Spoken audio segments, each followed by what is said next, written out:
جہاں روضہ پاک خیر الورا ہے وہ جنت نہیں ہے تو پھر اور کیا ہے، پھر اور کیا ہے؟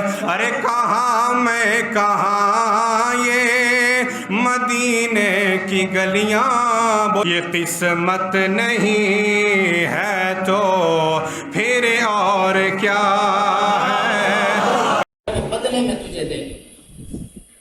اب اس نے پھر پڑھا سبحان ذی الملک والملکوت یا سبحان اللہ والحمد للہ ولا الہ الا اللہ واللہ اکبر۔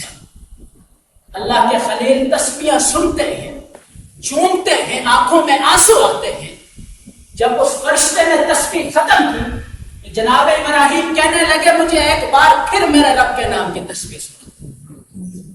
اب فرشتہ کہنے لگا ابراہیم جانور سارے مجھے دے دیے ہیں، اب مجھے بدلے میں کیا ملے گا؟ اللہ کے خلیل کا جو عشق تھا، جو محبت تھی اللہ کریم کی ذات کے ساتھ صاحب وہ دیکھی۔ اللہ کے خلیل کہنے لگے یہ جتنے جانور میں نے تجھے دیے ہیں ان کی حفاظت کے لیے، انہیں چروانے کے لیے کسی چرواہے کی ضرورت تجھے ہوگی۔ اس نے عرض کیا جی بالکل ہے۔ اللہ کے خلیل نے فرمایا کہ ایک بار تو پھر مجھے میرے رب کے پاک نام کی تسبیح سنا۔ ابراہیم جب تک زندہ ہے تیرے جانوروں کی خدمت کرتا ہے۔ فرشتے کی چیخ نکلی اور عرض کرنے لگے ابراہیم میں جانور لینے نہیں آیا تھا، میں آزمانے آیا تھا کہ کیا آپ واقعی اللہ کے خلیل بننے کے حقدار ہیں۔ صاحبان ذمہ اللہ کے خلیل سے بے شمار امتحان اللہ نے دیے، لیکن کروڑوں اربوں درود و سلام ہو آپ کی ذات مبارکات ہے کہ آپ ہر امتحان کے اندر کامیاب ہوئے۔ باب سے بکار تیسرا امتحان، اللہ کے خلیل علیہ السلام، آپ کی عمر مبارک قریب 70 سال کی، لیکن اولاد نہیں۔ اب اللہ کے خلیل بابل سے نکلتے ہیں، ملک شام تشریف لاتے ہیں، وہاں سے حرا کے مقام پہ آپ قیام فرماتے ہیں، وہاں سے آپ ہجرت کرتے ہیں مصر کی جانب۔ اب مصر کا جو بادشاہ تھا وہ بڑا ظالم اور فاسق تھا۔ اب ہوتا یہ تھا کہ مصر میں جب بھی کسی عورت کی شادی ہوتی تو اس عورت کو بادشاہ کے دربار میں پیش کیا جاتا، اگر بادشاہ کو پسند آتی تو وہ اپنے پاس اسے رکھ لیتا، وگرنہ اسے واپس کرتا۔ اب بادشاہ مصر جو تھا وہ ظالم، اس نے جگہ جگہ اپنے جاسوس معین کیے تھے۔ اللہ کے خلیل جب مصر داخل ہوئے، آپ کے ساتھ آپ کی بیوی سیدہ سارہ ہے، اب اس کے جاسوسوں نے خبر دی کہ ایک مسافر آیا ہے اور اس کے ساتھ جو عورت ہے وہ بڑی حسین و جمیل۔ اب اس بدبخت نے حکم دیا کہ دونوں کو میرے دربار میں پیش کیا جائے۔ اللہ کے خلیل اور آپ کی بیوی سیدہ سارہ کو نمرود اس بادشاہ مصر کے دربار میں پیش کیا گیا۔ جب اس نے سیدہ سارہ کو دیکھا تو آپ کو دیکھتے ہی وہ دل دے بیٹھا، دل فریدا۔ اب اللہ کے خلیل کو حکم دیا کہ آپ باہر چلے جائیں، اور سیدہ سارہ کو حکم دیا کہ آپ کمرے کے اندر چلے جائیں۔ اب اللہ کے خلیل باہر آئے، روایات میں لکھا کہ اللہ پاک نے وہ جو محل تھا اس بادشاہ کے، اس کی دیواروں کو شیشے کی طرح صاف کر دیا تاکہ اللہ کے خلیل اندر کے سارے معاملات دیکھ سکے۔ اب یہ ظالم کمرے میں داخل ہوا، ارادہ فاسدہ کے ساتھ، غلط ارادے کے ساتھ اس نے سیدہ سارہ کی طرف ہاتھ بڑھایا۔ جیسے ہی اس نے ہاتھ بڑھایا تو اس کا ہاتھ خشک ہو گیا، مفلوج ہو گیا، فالج زدہ ہو گیا۔ اب اس نے توبہ کی اور سیدہ سارہ کو کہنے لگا کہ آپ میرے لیے دعا فرمائیں، میں آپ سے وعدہ کرتا ہوں کہ اگر میں ٹھیک ہو گیا دوبارہ کبھی آپ کو نظر بد سے نہیں دیں گے۔ اب سیدہ سارہ نے دعا فرمائی، وہ ٹھیک ہو گئے۔ اب شیطان نے پھر اس کے اوپر حملہ کی، اس نے دوبارہ پھر سیدہ سارہ کی طرف غلط ارادے کے ساتھ ہاتھ بڑھایا، پھر اس کا ہاتھ مفلوج ہو گیا۔ اب یہ سیدہ سارہ کی منتیں کرنے لگا، اب اس سے دوبارہ غلطی ہو گئی تھی، اب میں غلطی نہیں کروں گا، آپ میرے لیے دعا فرمائے میرا ہاتھ ٹھیک ہو جائے۔ سیدہ سارہ نے دعا کی، اس کا ہاتھ ٹھیک ہو۔ اب اللہ کے خلیل کی بیوی سیدہ سارہ کی یہ کرامت دیکھ کر اس کی ایک کنیز تھی جو طیب پاسہ تھا، نیک تھی، جس کا نام تھا ہاجرہ۔ اب اس نے سیدہ سارہ کی خدمت کے لیے اپنی کنیز سیدہ ہاجرہ کو ان کے سپرد کر دیا۔ اللہ کے پیارے خلیل اور آپ کی بیوی سیدہ سارہ اور یہ کنیز ہاجرہ لے کر نکلے۔ اب صاحبان اسی مکان قریب 70 برس کی عمر ہے اللہ کے خلیل کی، لیکن اولاد کی نعمت سے محروم ہے۔ یہ بھی رب کی کیا تھی؟ آزمائش تھی۔ اب اللہ کے خلیل کی جو بیوی تھی سیدہ سارہ، آپ نے چاہا کہ ابراہیم خلیل اللہ یہ جو نیک کنیز ہے ہاجرہ، اس کے ساتھ کیا کریں؟ نکاح۔ انہوں نے اللہ کے خلیل کی بارگاہ میں عرض کی، اللہ کے خلیل نے نکاح فرما دیا۔ اب اللہ کے خلیل اور سیدہ ہاجرہ کے نکاح کو 20 برس گزر گئے، لیکن پھر بھی اولاد نہیں۔ اللہ کے خلیل بارگاہ خداوندی میں التجا کرتے ہیں، ربی ہب لی من الصالحین، کہ اللہ مجھے صالح بیٹا عطا فرما، نیک بیٹا عطا فرما۔ شاید ہمارے لیے یہاں پہ درس یہ ہے کہ ہم جب بھی اللہ کے حضور سوال کریں اولاد کا، تو سنت ابراہیمی یہ ہے کہ نیک اولاد کا سوال کیا جائے۔ پھر اللہ کے خلیل کی دعا، اور پھر بندہ جب درد دل کے ساتھ اور اخلاص کے ساتھ دعا مانگتا ہے، خالق کائنات اسے اپنی بارگاہ میں شرف قبولیت عطا فرماتا ہے۔ درے کریم سے بندے کو کیا نہیں ملتا، درے کریم سے بندے کو کیا نہیں ملتا، جو مانگنے کا طریقہ ہے اس طرح مانگ۔ جب اخلاص کے ساتھ اللہ کی بارگاہ میں التجا کی جائے تو اللہ بندے کی التجا کو سنتا ہے۔ اللہ کے پیارے خلیل کی دعا کو اللہ نے شرف قبول سے نواز کیا۔ آواز آئی فبشرناہ بغلام حلیم، اللہ نے پھر حلیم تب بچے کی بشارت۔ اب اباب اسی مکان آپ اندازہ لگائیں کہ اللہ کریم اگر کسی کو اولاد دے بڑھاپے میں، اولاد کتنی محبوب ہو، کتنی پیاری ہو، لیکن اللہ کے خلیل سے پھر امتحان لیا گیا۔ اللہ کے خلیل کو حکم ہوا کہ آپ ایسا کریں کہ اپنے بیٹے اور اپنی بیوی سیدہ ہاجرہ کو ایک ویران جگہ چھوڑ دیں۔ اللہ کے خلیل نے خدا کرتے ہوئے اپنی بیوی اور بچے کو ساتھ لیا اور ایک ویران وادی میں چھوڑ کے واپس آنے لگے۔ جب اللہ کے خلیل واپس آنے لگے تو سیدہ ہاجرہ عرض کرنے لگی، اللہ کے خلیل آپ ہمیں یہاں پر چھوڑ کے کیوں جا رہے ہیں؟ أَيْنَ تَذْهَبُ وَتَتْرُكْنَا فِي هَذِا الْوَادِ الَّذِي بَيْنَ فِيهِ إِنْسٌ وَلَا شَيْءٌ۔ میں ابراہیم خلیل اللہ، آپ ہمیں ایسی وادی میں اکیلا چھوڑ کے کیسے جا سکتے ہیں جس میں نہ کوئی انسان ہے نہ ہی کوئی اور چیز ہے؟ اللہ کے خلیل نے کوئی جواب نہیں دیا اور نہ ہی آپ ان کی طرف متوجہ ہوئے۔ 2-3 دفعہ سیدہ ہاجرہ نے یہی سوال کیا کہ آپ کس بھروسے ہمیں چھوڑ کے جا رہے ہیں؟ اللہ کے خلیل نے جواب نہیں ارشاد فرمایا۔ پھر سیدہ ہاجرہ کہنے لگی، ابراہیم کہی یہ رب کا حکم تو نہیں ہے۔ اللہ کے خلیل علیہ السلام نے فرمایا، میری بیوی یہ میرے رب کا ہی حکم ہے۔ آپ کہنے لگی، اذا لا یضیعنا رضیت باللہ رب علیہ توکل، فرمایا یہ اگر ہمارے پالنے والے رب کا حکم ہے پھر ہمیں کوئی خوف نہیں ہے، ہم رب کے رب ہونے پہ راضی ہیں اور ہمیں اس کی ذات کے اوپر کامل بھروسہ ہے۔ اب اباب سے مکان اللہ کے خلیل ان کو چھوڑ کے دور نکلتے ہیں تو بارگاہ خداوندی میں التجا کرتے ہیں، ربنا انی اسکنت من ذریتی بواد غیر ذی زرع عند بیتک المحرم۔ عرض کرتے ہیں، مالک میں نے اپنی اولاد کو ایک ایسی وادی میں چھوڑا ہے جہاں کھیتی نہیں ہوتی، اور وہ وادی تیرے حرمت والے گھر کے قریب ہے۔ ربنا لیقیموا الصلاۃ، مالک تاکہ وہ نماز قائم کر سکے۔ فَاجْعَلْ أَفْئِدَةً مِّنَ النَّاسِ تَهْوِي إِلَيْهِمْ، مالک تو لوگوں کے دلوں کو، لوگوں کے قلوب کو ان کی طرف پھیر۔ وَرْزُقْهُم مِّنَ الثَّمَرَاتِ لَعَلَّهُمْ يَشْكُرُونَ، اور انہیں کھانے کے لیے پھلوں کا رزق دے تاکہ وہ تیرا شکر ادا کرے۔ اب صاحبان سے بکار اللہ کے خلیل کی یہ دعا تقریباً 550 سال کا عرصہ گزرنے کو ہے، آج بھی جو پھل دنیا کے کسی کونے میں نہیں ملتا وہ مکہ شریف میں موجود، اور قیامت تک آنے والے ہر بندے مومن کی یہ تمنا ہے، یہ التجا ہے کہ اللہ مجھے ایک دفعہ اس پاک سرزمین کی زیارت کرے۔ یہ دعا ابراہیمی کا اثر ہے۔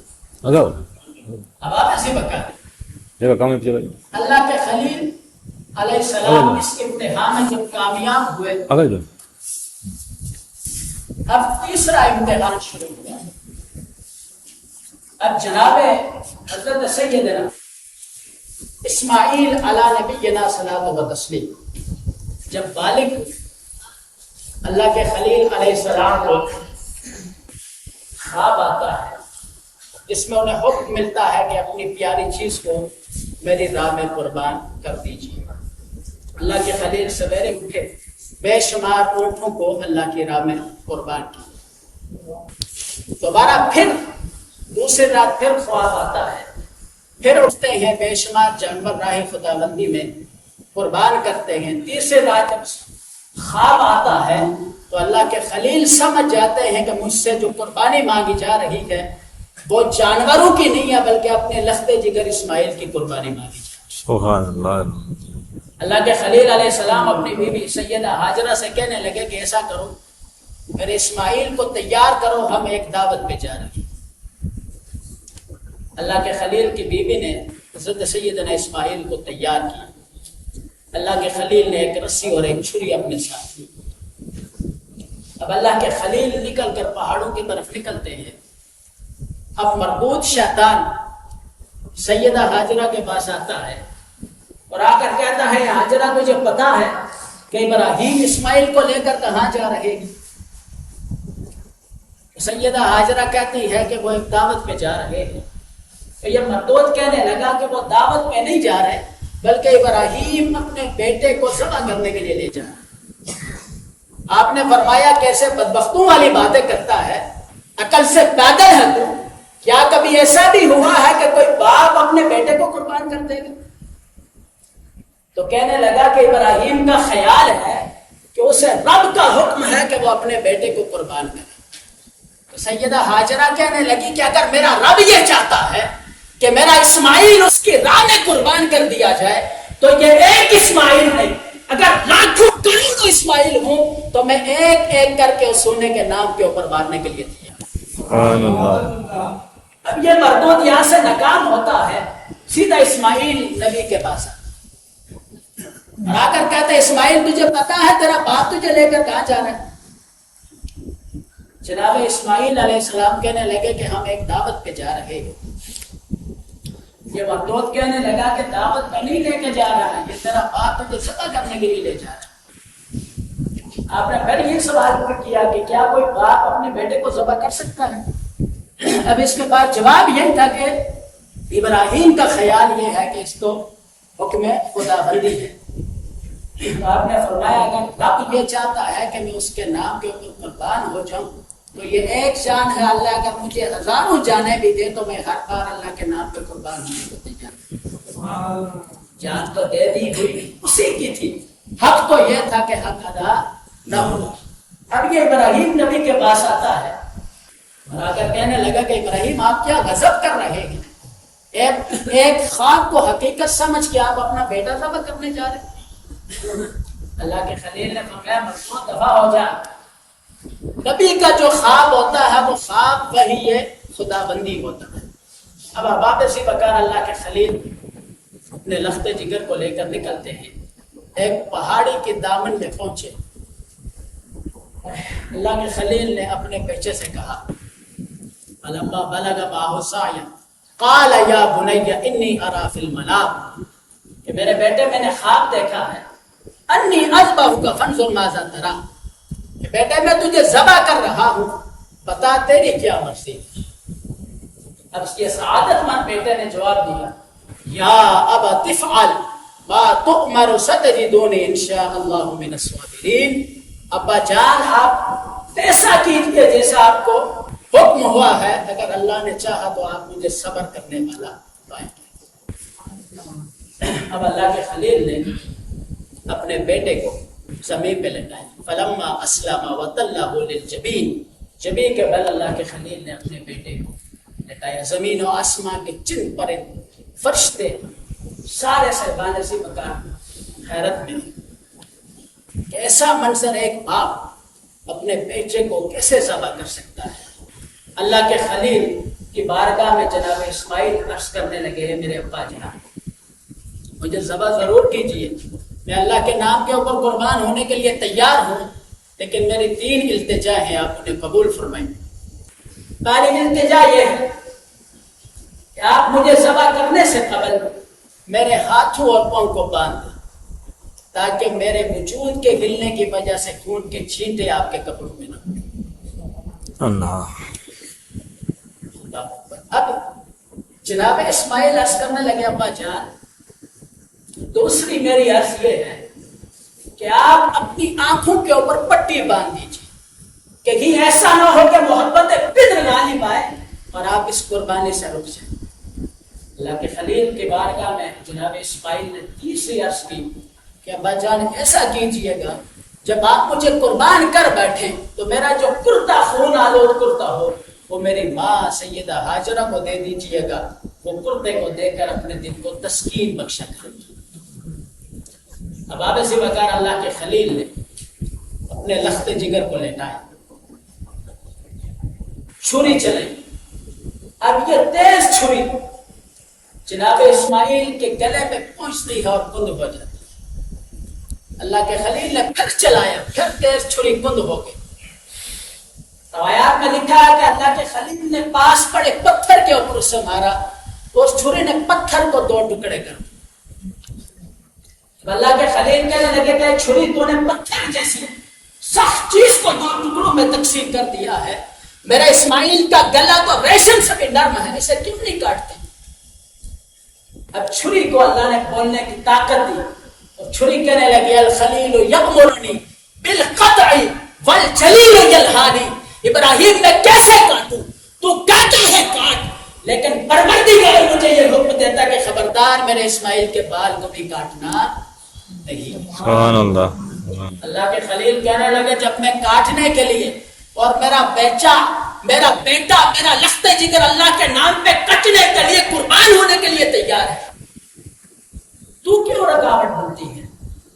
اللہ کے خلیل نے صاحبان سے بکار چھری اٹھائی، گلے کے اوپر چلانا چاہیے۔ اللہ نے جناب جبریل کو حکم دیا، جناب جبریل حضرت ابراہیم کی چھری جناب اسماعیل کے گلے سے پہنچنے سے پہلے ایک مینڈا ابراہیم خلیل اللہ کی چھری کے نیچے لا کر رکھ دیتی ہے۔ تو صاحبان سے بکار یہ امتحان تھا اللہ کے خلیل سے، جس میں اللہ کے خلیل پورے اترے۔ واپس یہ بکار انشاءاللہ اگلے جمعہ مبارک کو اس سے آگے چند ایک ارشاد اور قربانی کے حوالے سے چند ایک ارشاد آپ کی خوشگزار کروں گا۔ اللہ تبارک و تعالی ہمیں اپنے نبیین کی، صدیقین کی، صالحین کی، اولیاء کاملین کی، اصحاب محمد و آل محمد کی کامل محبت عطا فرمائے۔ یہ اعلان سماعت فرما لیں۔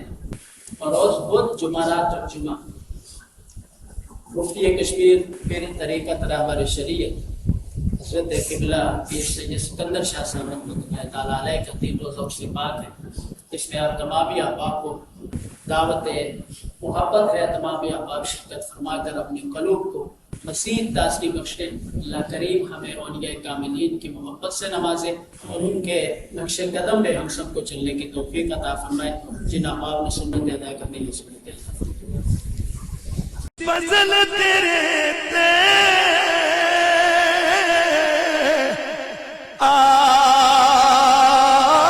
آس کریمہ تے اور غرور نہ کوئی، صدقہ اپنے پاک نبی دا بخش خطا جو